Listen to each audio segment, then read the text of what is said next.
All right, I'm here. Twitch.tv/110sports, 110sportsmedia.com/live. Thank you so much for joining us on a Friday. My name is Josh. This is the JMULL show, part of the 110 Sports Network. It is a crazy morning. Okay, listen. Let me take you through the last 8 hours, and really a very tough 15 minutes or so at 3 a.m. So I'll save you the details, but had a nightmare. Woke up shook. We'll just put it that way. And in an attempt to calm myself back down, scroll through Twitter. Just, find something to do, get my mind off of what the nightmare just was, and then go back to sleep. And I get on Twitter to find that the President of the United States has COVID-19.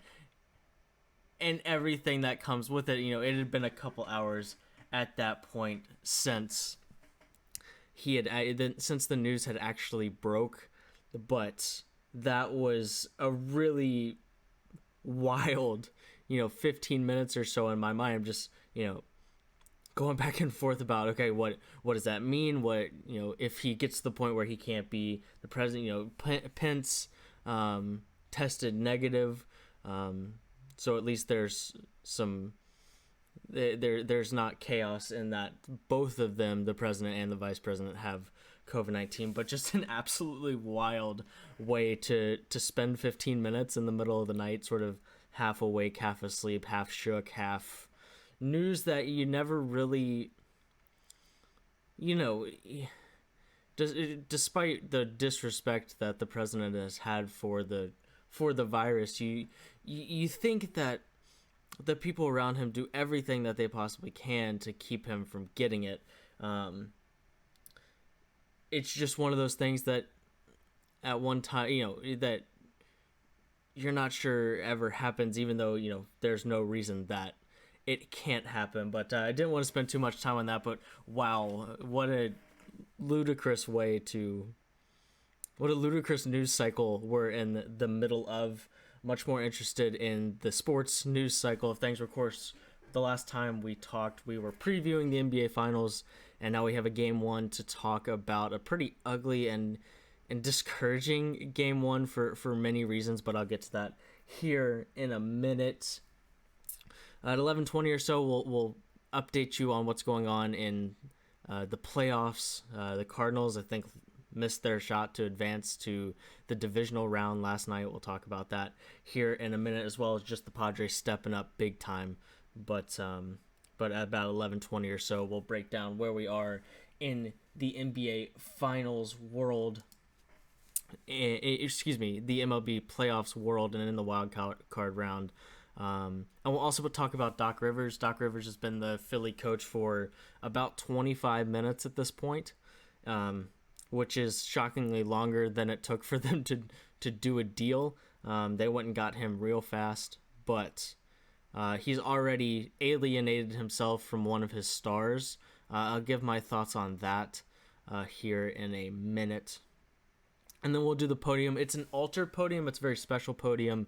We're basically putting one person on the podium today, and it'll become clear why once we get there. We'll do some FYI, get out of here for the weekend. I'm excited for the show today. So let's hop right in, shall we?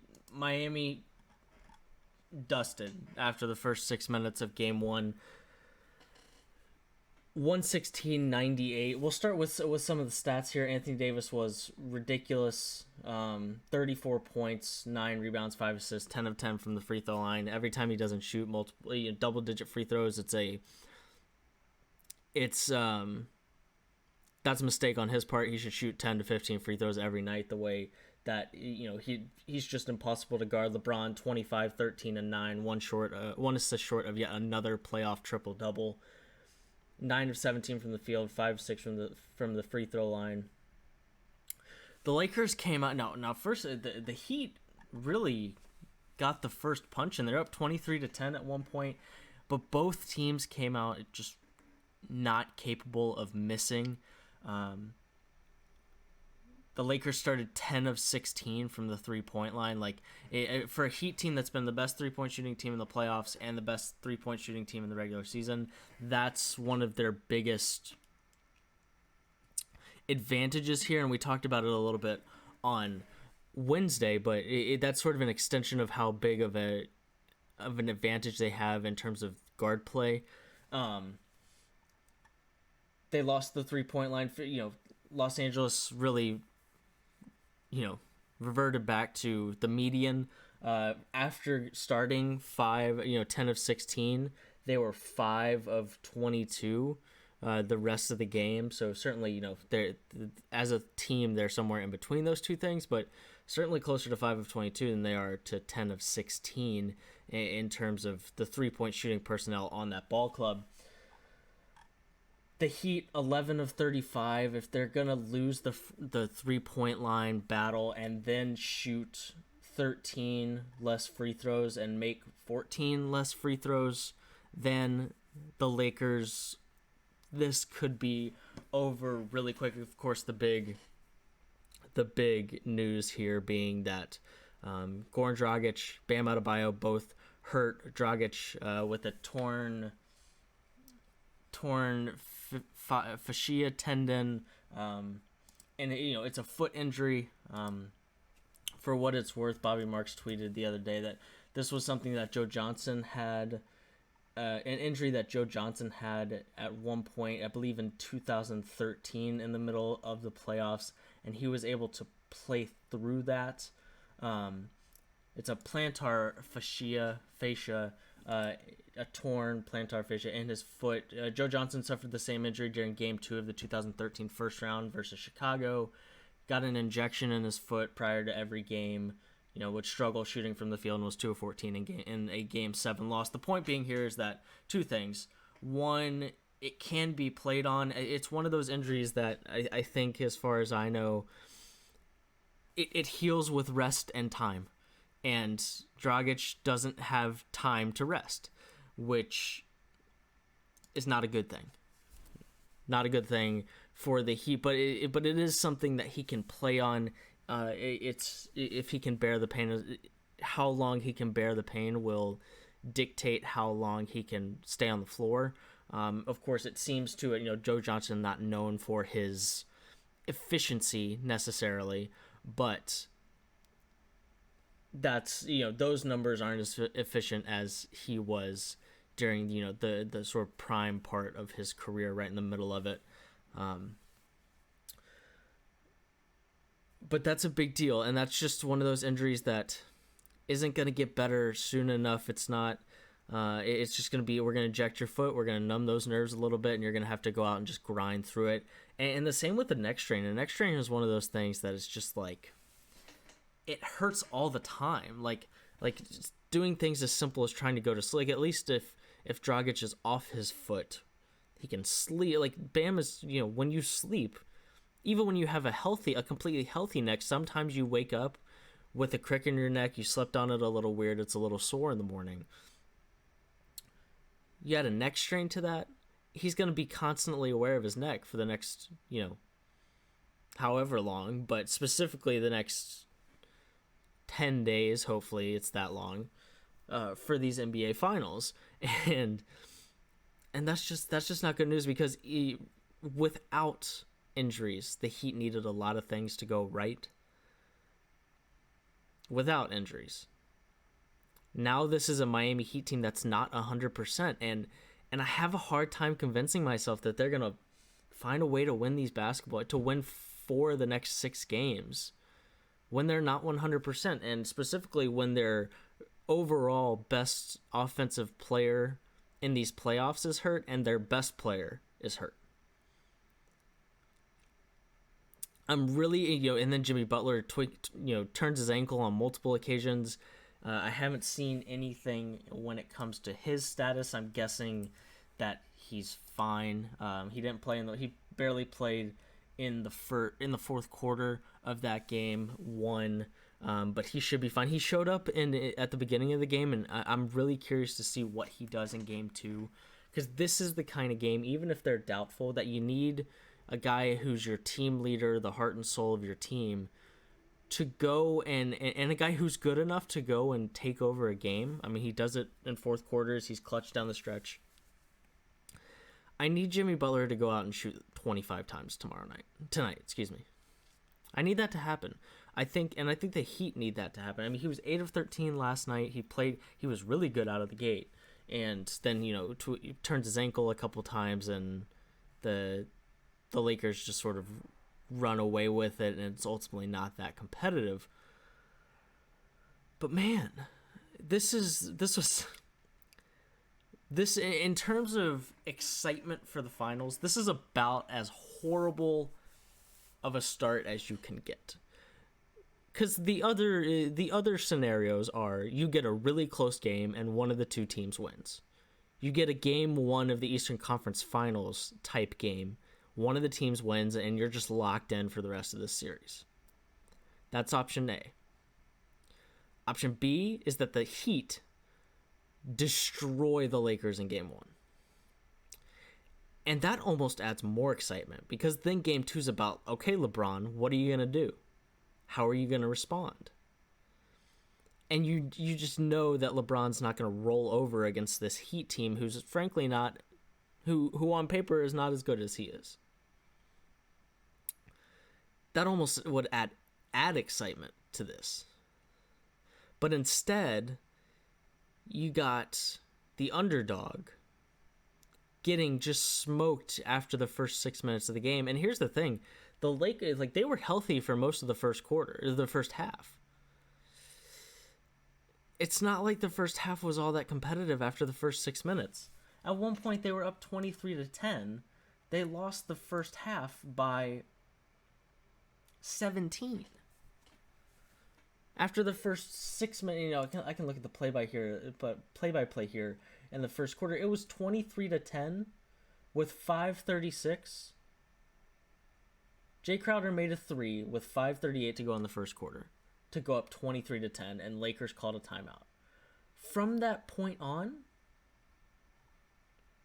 the Lakers outscored them by 27. 27. That's not good. Excuse me, more than that. 30. Excuse me. Quick math. 30. That's bad, man. And then you get, the Lakers controlled the third quarter, and then the fourth quarter, despite the Heat, the Heat won it by 10, but because there was no reason for, there was a lot of just throwing pieces. I mean, Quinn Cook, J.R. Smith, and Jared Dudley all played in the fourth quarter. That's all you need to know about the fourth quarter.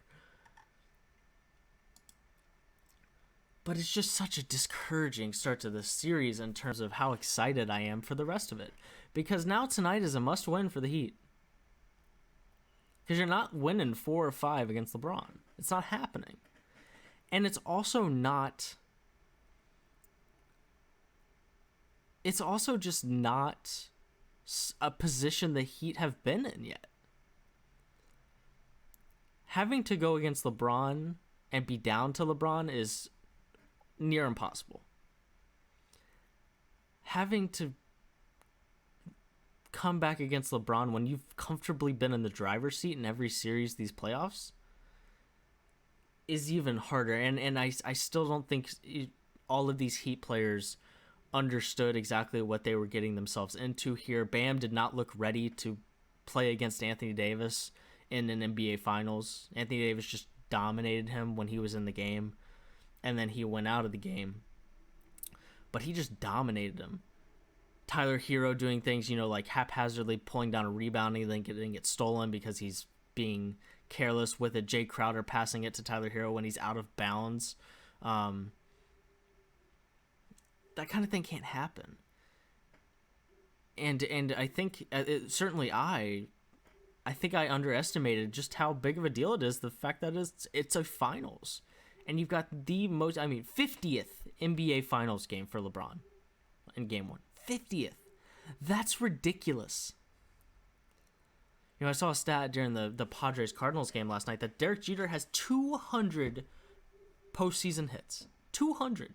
The next closest guy is Bernie Williams. He has 128. It was up on the screen because Yadier Molina got his 100th postseason hit. Yadier Molina is an all-time great catcher. One of the best Cardinals of all time. And a guy that that is clearly an elite postseason player. He's 100 hits behind Derek Jeter. And when you think when you think about, just put it in very simple terms, that even if you played 7 games in every NBA Finals, you have to play 7 and then 1 game from an 8th NBA Finals. That's crazy. Absolutely ridiculous. And the thing there is that LeBron hasn't gone to 7 games in every single one. LeBron has been in the finals every single year except last year since he went to the Heat. 10, 11, 12, 13, 14. Or 11, 12, 13, 14. 10, 11 years when he got there. 15, 16, 17, 18. Not last year. And then again this year. That's ridiculous. But I think it played a factor. As for personnel things here as a result of these injuries, we saw at the end of the first quarter that they've got to do something when Bam isn't on the floor. They have to go bigger instead of going smaller because Anthony Davis just bullied him. LeBron bullied Tyler Hero. It makes it even harder to prevent a guard like Tyler Hero or Dragic or Duncan Robinson from switching on to LeBron, because he did that. He went guard hunting in game 1. And every time he got a guard on him from the Heat, he was going right after him, and there was nothing that they could do. I think there's an argument here that, listen, if Bam's not on the floor, if Bam doesn't play in game 2, in order to try and compete with the size of Miami, you might have to play Myers Leonard and Kelly Olynyk together. You might have to. I mean, Myers Leonard didn't get in this game somehow, which is truly baffling to me. I find it really hard, especially if Bam doesn't play in game 2, and as far as I know, I haven't seen anything suggesting whether or not they are a go for game 2. The last thing that was reported is that they were doubtful. So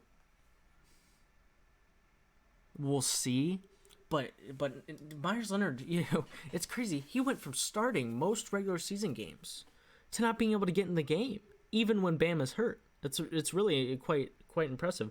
But they're gonna have to find ways to bump with the Lakers' size, because they lost all the size categories in the way that they were supposed to lose all the size categories, and then they lost everywhere else too.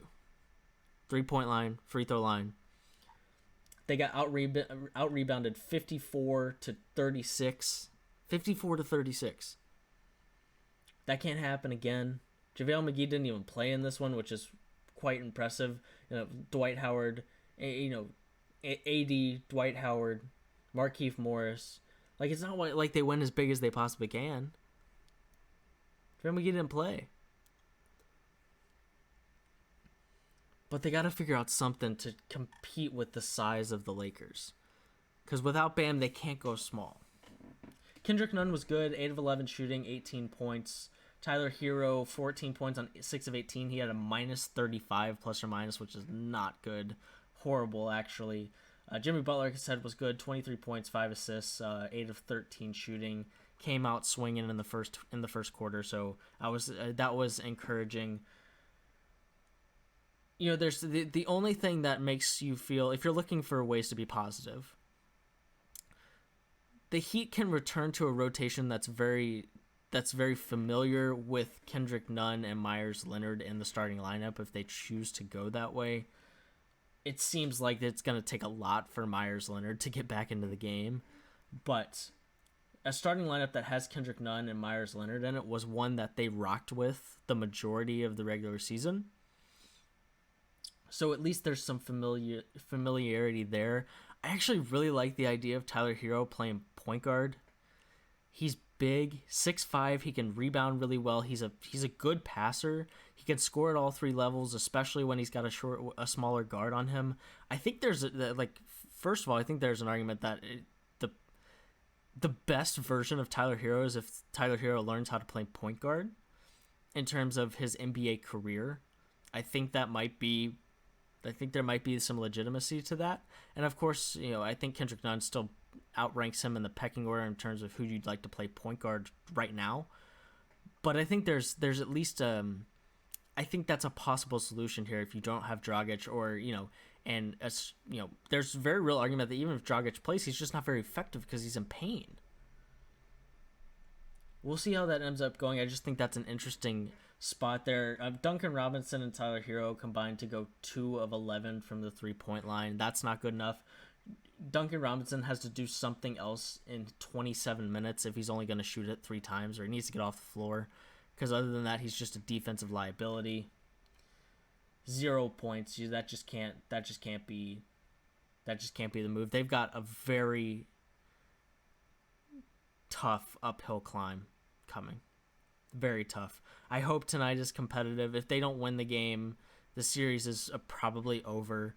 Like I said, I don't think they'll win 4 or 5, but at least give me a competitive game. Then you can convince yourself that, okay, you get a little bit more rest for Bam, a little bit more rest for Dragic. Then, maybe they just look slightly better and they can get a game 3 or whatever. But give me a competitive basketball game tonight, please, and we'll go from there, regardless of if the Heat win or lose. But it was a pretty discouraging start to the series, I'm not going to lie. Coming up next, we're going to talk about, we're going to update the NBA playoffs and then talk a little Doc Rivers. I got some things I want to say on the Doc Rivers side of things. We'll do that next on the JMULL Show. Thank you so much for watching on 110sportsmedia.com.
Welcome back to the JMULL Show on a Friday. Twitch.tv/110sports, 110sportsmedia.com. Thanks so much for joining us on a Friday.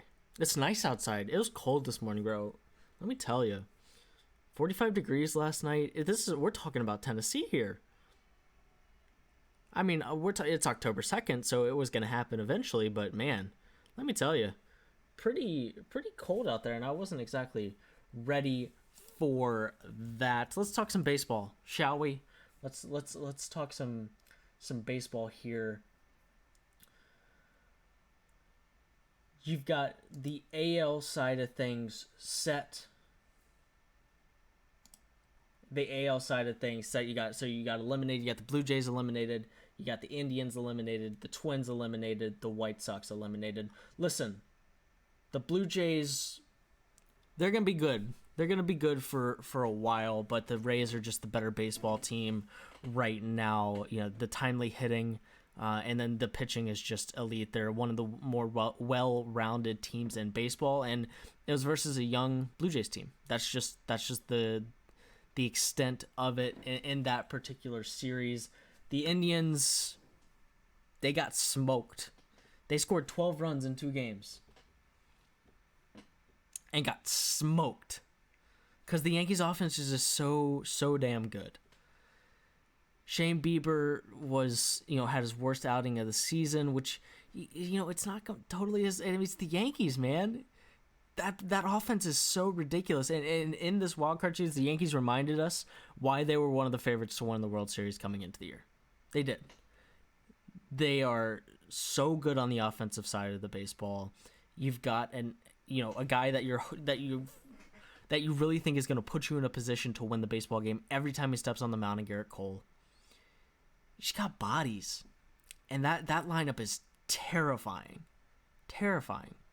Like one of the more terrifying ever in terms of names, and then in terms of what you're gonna get at the plate. The Twins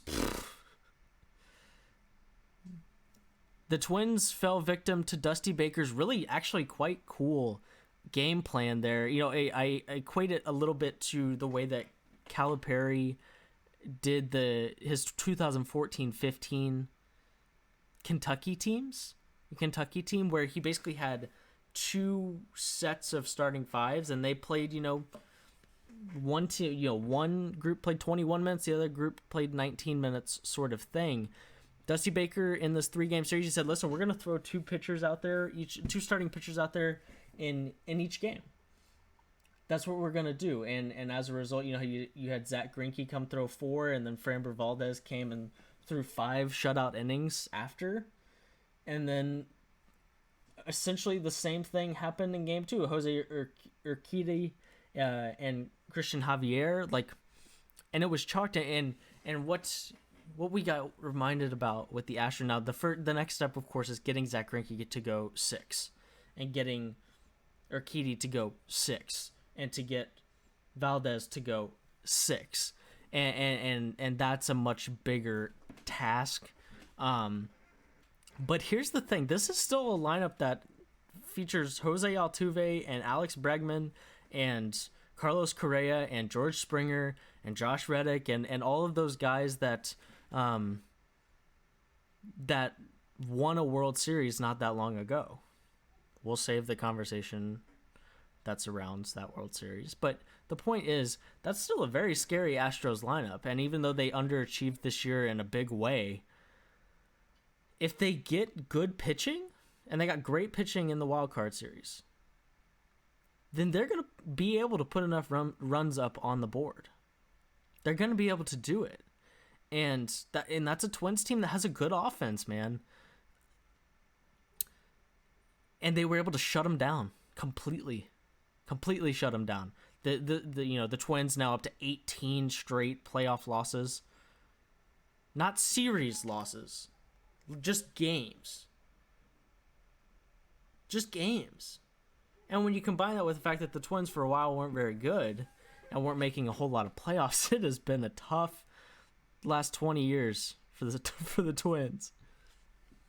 A really tough last 20 years for the Twins. It's up to 18. It's the longest in major North American sports history, which is just baffling to think about. The White Sox, the White Sox A's, it was a great series. You just didn't quite get enough from the White Sox. They're going to be good for a long time. They got a lot of young talent, a lot of good arms, and also a lot of room to grow. And they're going to get better. And the A's, just with the experience that they have in the playoffs, were just a little better in a very, very close and very, very good series. Yeah. On the NL side of things, yesterday, if you told me that the Braves were going to shut out the Reds and only score 6 runs, like this Braves team is scary. This Braves team, what they just proved, now they ended up, going on a bit of a run late in game 2 and ended up winning 5-0. Nunez, he got a couple home runs late in that game. Ozuna hit a home run. Adam Duvall got one. Ian Anderson became, the rookie, became a really, turned in a really great pitching performance. And this is the Reds, but the Reds had a great pitching staff too. And the Braves won this game because their pitching staff was just a slightly better than the Reds. Not necessarily because, they had some. The Reds really couldn't get a hit when they had 4 or 5 chances to in extra innings in game 1, but that's due in part to the Braves pitching. And when you have an offense like they do, that's a scary baseball team. And I'm really hoping that the Padres win game 3 against the Cardinals today, so that we get Padres Dodgers in round 2. But man, I'm excited. I'm excited about the opportunity to see or the prospect of Dodgers Braves in an LCS. That's really awesome. The Padres stepped up huge to come back and win that baseball game. They were down 4-0 after 3 innings. They were down 6-2 after the top half of the 6th came, and bounced back, scored 4 runs in the bottom of the 6th to tie it up at that point. Scored 3 more the very next inning and 2 more. 4-3-2 in innings 6, 7, and 8 to eventually win this game 11-9. Fernando Tatis Jr. 3 for 5 from the plate, 5 RBIs. Machado added a home run of his own. You got another one from Will Myers as well. He was 2 of 5 from the plate. He had 4 RBIs. It was a flex from the Padres offense for sure, and they showed up big time when they absolutely needed to, which is sometimes unexpected by young baseball teams that are seeing the playoffs for the first time. That's why I was really worried about this team after game 1. Is okay, do they have what it takes to go against an experienced Cardinals baseball team when their backs are against the walls? And not only were their backs against the wall at the beginning of the game, we were talking about them being down big, 4 runs with 4 home halves left. And they got it done. So that game 3 is today. I'm excited about that one. Chicago, Miami, game 2 of that is today. Chicago trying to hold off elimination. That game, I think, is actually just in a couple hours from now. It's a 2 p.m. Eastern first pitch. A couple things I want to say about Doc Rivers real quick before we go to break. One, Doc Rivers, somebody's going to take the fall for what happened in L.A. With the Clippers. It wasn't going to be players because that's how the NBA works. So, of course, it was going to be Doc Rivers. That's not surprising. Steve Ballmer was the owner of the Clippers in 2015 when the Rockets came back against the Clippers in that series, that, all-time type collapse. So somebody was going to have to take the fall for that. Doc Rivers bold talking about getting rid of Ben Simmons that fast and it becoming public that fast, because here's the thing now you have to move him. You have to, because you've already alienated yourself. First of all, you've picked a side Ben Simmons or Joel Embiid. Clearly, you've picked Joel Embiid, the side of Joel Embiid. And now you've alienated yourself from Ben Simmons and the organization from Ben Simmons. So even if it's not in the form of going and getting LaMelo Ball with the first round, trading Ben Simmons for the number 1 overall pick and getting LaMelo Ball to Philly, you got to do something because Ben Simmons, I don't want to piss off Ben Simmons on my team. Pissed off in the sense that he's mad at the organization and mad at the coach. I don't want that at all. Not even a little bit.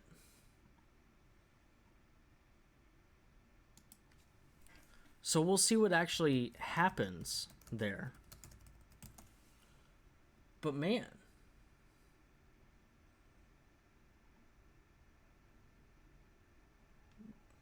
we'll see how that actually turns out, because that's a bold start to his tenure there.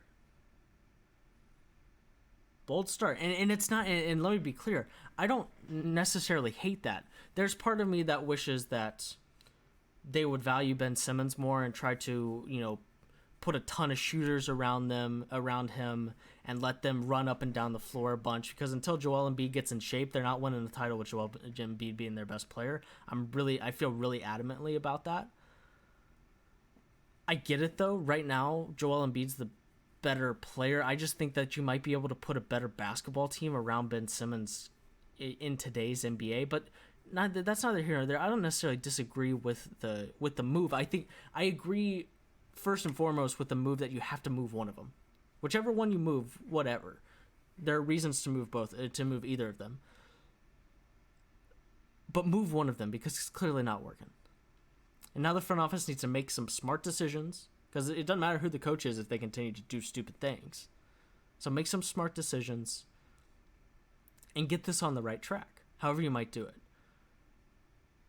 But putting yourself at odds with Ben Simmons that quick is bold, if nothing else.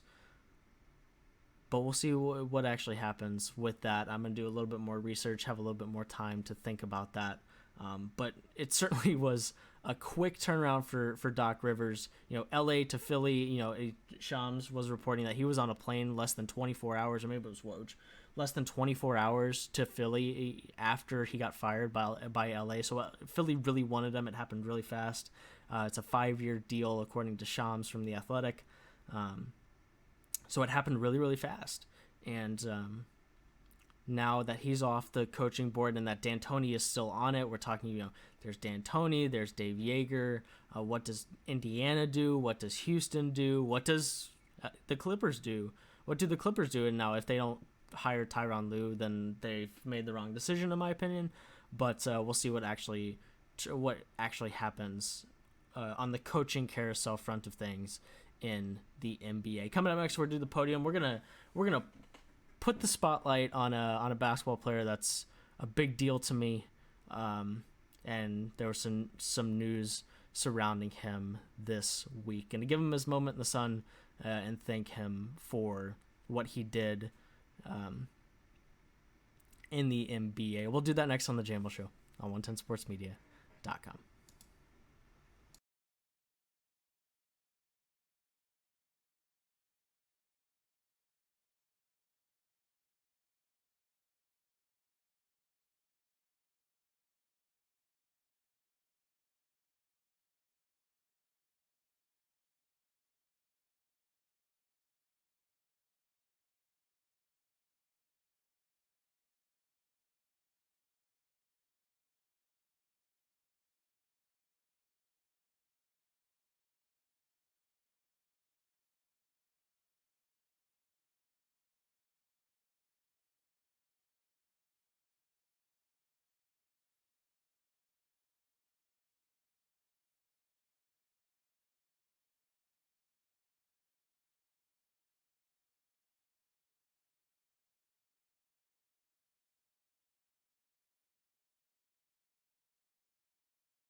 Once upon a time, Marc Gasol was a afterthought deal sweetener between the Memphis Grizzlies and the Los Angeles Lakers.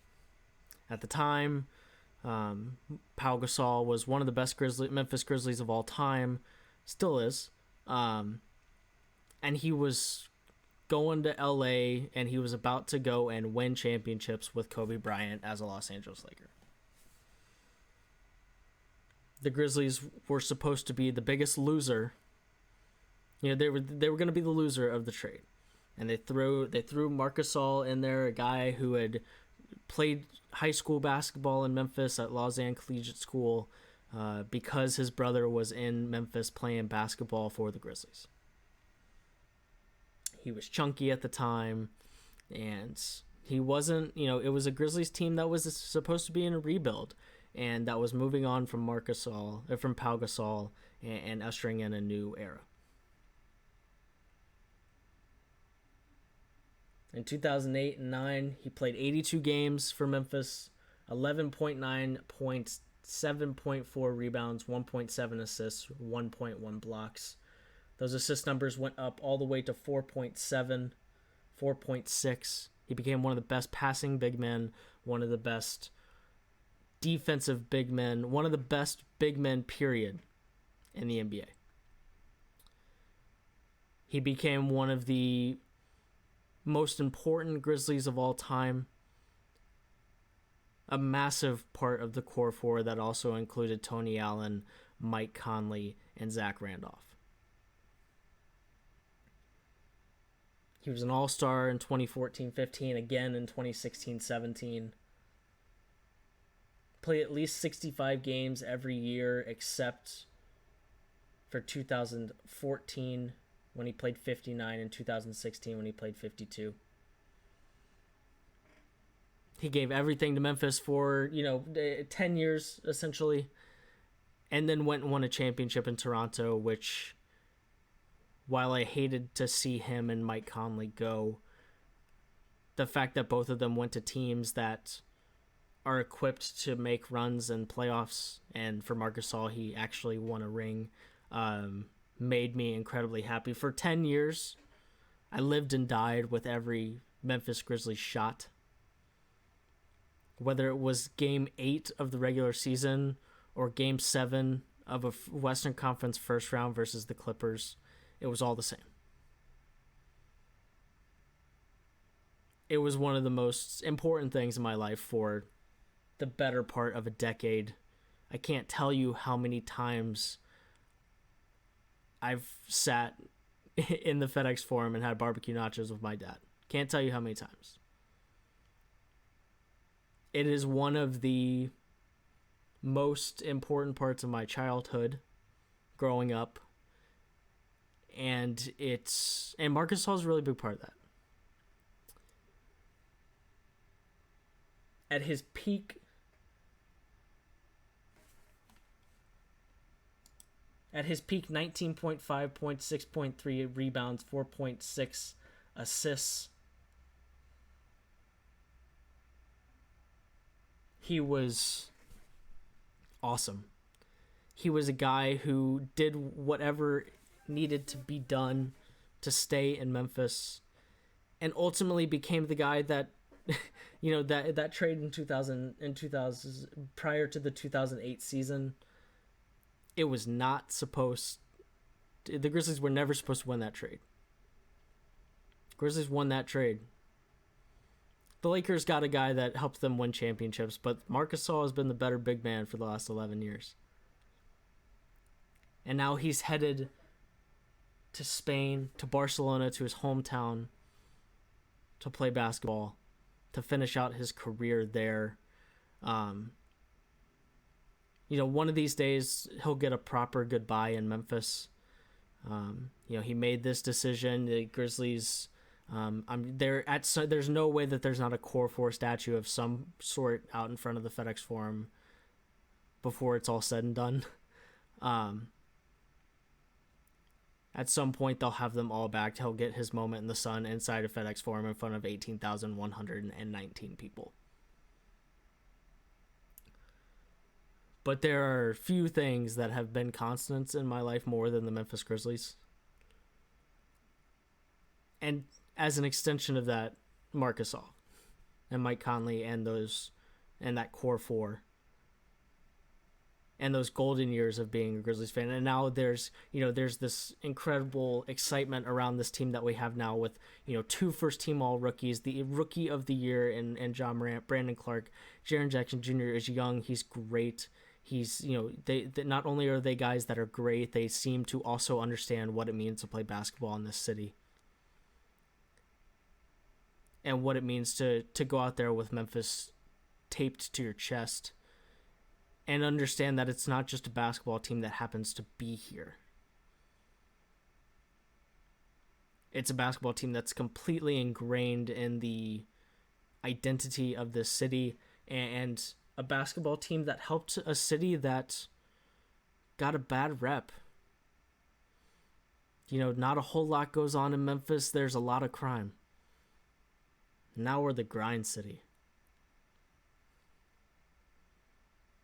Now we talk about grit and grind. Now we talk about Grizz Next Gen. Now we talk about never wanting to come and play in the grindhouse.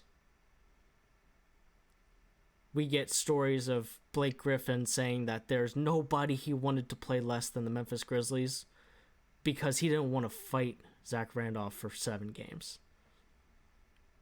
That's what Marc Gasol was a part of. It completely transformed basketball in the city. A team that, at one point it didn't look like they were going to be here for all that long. Because they weren't good. It wasn't that exciting. And now that team is going to be here for a long, long time.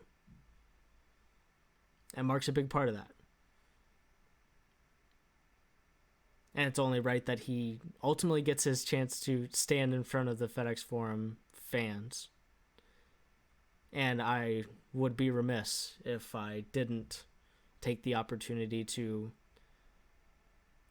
put him in the spotlight just a little bit on this show and to thank him for his years of service, for lack of a better way to put it, as a Memphis Grizzly, and for always representing Memphis, whether it was as a Grizzly, whether it was as a Grizzly or a Spanish national team player or in Toronto, wherever it might have been. He was always an advocate for Memphis and always will be.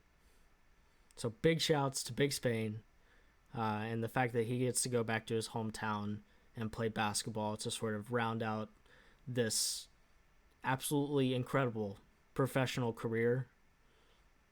basketball career that he's had is pretty picturesque. So thank you, Big Spain. Thank you, Marc Gasol, for everything that you did for the Grizzlies, everything that you did for me, quite frankly, and this city of Memphis.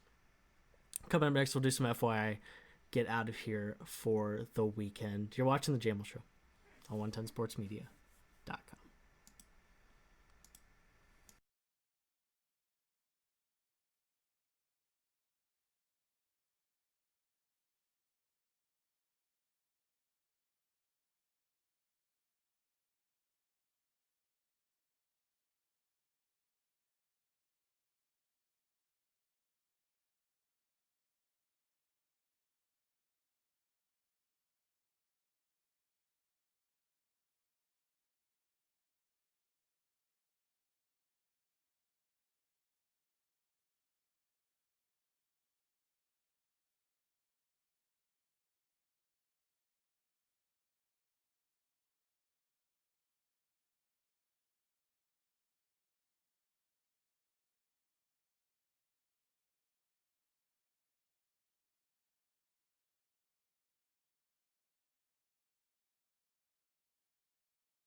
Welcome back to the JMULL Show on a Friday. Twitch.tv/110sports, 110sportsmedia.com/live, wherever you may be joining us from. Listen, there's been some reports on Twitter that the Raptors cannot be confirmed. It can't be confirmed that Marc Gasol is leaving to go to the NBA, but that's also on Twitter in a thing in which Mark's name is spelled wrong. And the sentiment is still certainly there. It's been a long time since I've thanked him for what he did, really since he left to join Toronto. So even if it doesn't happen yet, and it looks like that's where they're probably heading, according to Toronto Raptors beat reporter Josh Lewenberg, but neither here nor there. In case you're living under a rock, FYI, the President of the United States and the First Lady tested positive for coronavirus. They said most recently that they are experiencing cold-like symptoms. There have been some mild COVID-19 symptoms from the president in particular. The Pacers, it looks like Dave Joerger is going to be the coach of the Pacers, which in terms of, like, and I got nothing against Dave Joerger. He coached here in Memphis. He's a fine dude, pretty good basketball coach. But Dave Joerger got fired because he couldn't get out of the first round. Nate McMillan got fired because he couldn't get out of the first round. He's been past the first round the same number of times that Dave Joerger has been past the first round. So I'm all for Dave. He's a good coach. He was good while he was here, and he got fired because he was willing to stand up to the front office that was horrible at Chris Wallace. And that's not fair to him. But my point here is, especially with guys like Mike D'Antoni in the coaching carousel this offseason. Billy Donovan not there at this point, but if the point is that Nate McMillan no longer does anything to excite you, what is Dave Joerger doing to excite you? It's not a criticism of Joerger. It's just a general wonderment. What is he bringing you that Nate McMillan wasn't? That's all my question is. McMillan's been doing it for a really, really long time. It's just a wonderment of mine.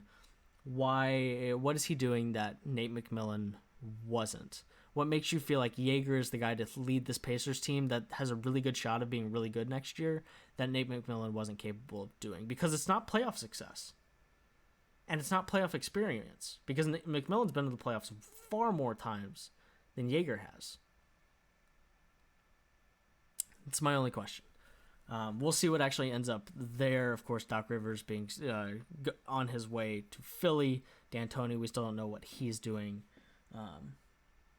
So on and so forth. And then, of course, Touchline Talk with Josh Doring, Around the Bases with Chris Brown. Chris Brown is all over the coverage of the Major League Baseball playoffs. He had a story come out this morning about one takeaway from every AL team, the team that got eliminated and the team that moved on and got through to the next round. That's over at 110sportsmedia.com right now, as well as Josh Doring's European Soccer Top 25, regardless of the league they play in. He's ranking teams in a top 25 every week. If you haven't checked that one out, I think that you should check that one out as well. It's really interesting and one that we haven't seen a lot of people do. I mean, we don't rank soccer teams like that very often, and seeing him do that on a weekly basis is really cool. They have shows, of course, Around the Bases and Touchline Talk 11 a.m. Eastern, Tuesdays and Thursdays. Around the Bases with Chris Brown, 1 p.m. Eastern, Tuesdays and Thursdays. But before we get to those shows, I'll be back on Monday. We'll talk about the weekend in sports, baseball, the NBA Finals. You got another weekend of college football and the NFL. We'll break it all down on Monday. I hope to see you then. Until then, stay safe, take care of yourselves, and I will see you on Monday.